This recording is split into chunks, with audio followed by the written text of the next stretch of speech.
Union County Representative Craig Horn is here talking about the state health retiree health plan. Excuse me. Is the state making promises it can't keep in the future to our retirees? It has, and we want to stop that. We can't continue down this path because fundamentally it's a shell game. Look over here at this bright, shiny future, but oh well, yeah, maybe you're right. Maybe it won't be there.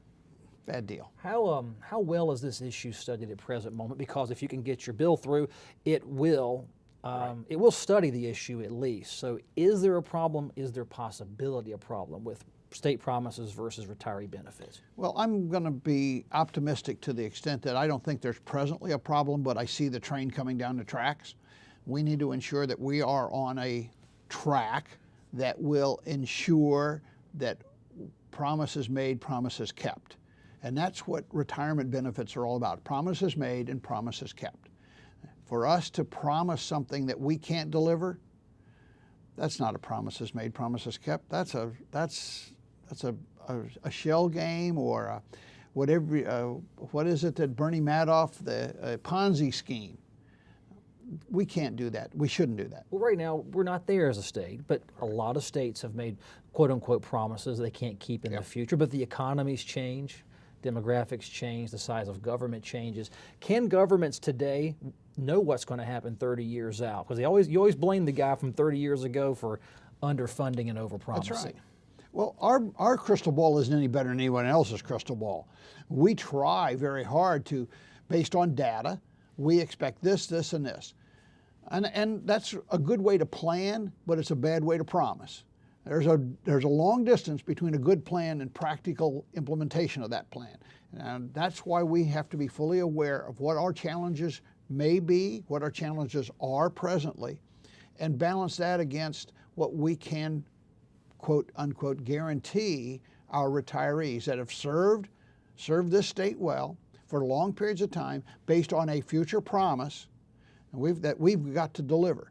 Let us, instead of overpromise and underdeliver, how about we turn that over and underpromise and overdeliver? That's not, by the way, that's not a thing politicians like to do. They would rather overpromise. How do you see the situation right now? How is the state retiree health care benefits plans, those systems in place? And what needs to be done now? Because you launched a study. That result could be before the election, or it could be in time for 2017's long session. Where do you see us going long term? Well, we're counting on this study commission coming back with solid recommendations. Here's what needs to be done in order to shore up the future for our retirees. That's the purpose of this commission, rather than us try to second guess going in. We wouldn't be studying it if we didn't sense that there could be a problem. Just a sense. Just a sense. Okay. Again, we are doing our folks a disservice if we aren't looking ahead to ensure that we're going down the right track. 10 years ago, we were pretty certain that's the right track, but 10 years ago isn't today. Today, it's a different paradigm. It's a different economy. 10 years ago, we were not quite into the recession, and now we're suffering from the results of the recession. We need to make sure we've made the appropriate adjustments in order to ensure that our retirees are treated fairly. This report, when it comes out, will be only recommendations. There will not be, the report can't pass any laws or rules changes. Correct. It'll be up to you as legislators to decide if reform is needed. Is that right? That's correct. Representative Craig Horn, Union County, you're running this bill. We'll study it, report due sometime before the 2017 legislative session. Correct. So I look forward to it. Thank you. Thank you, sir.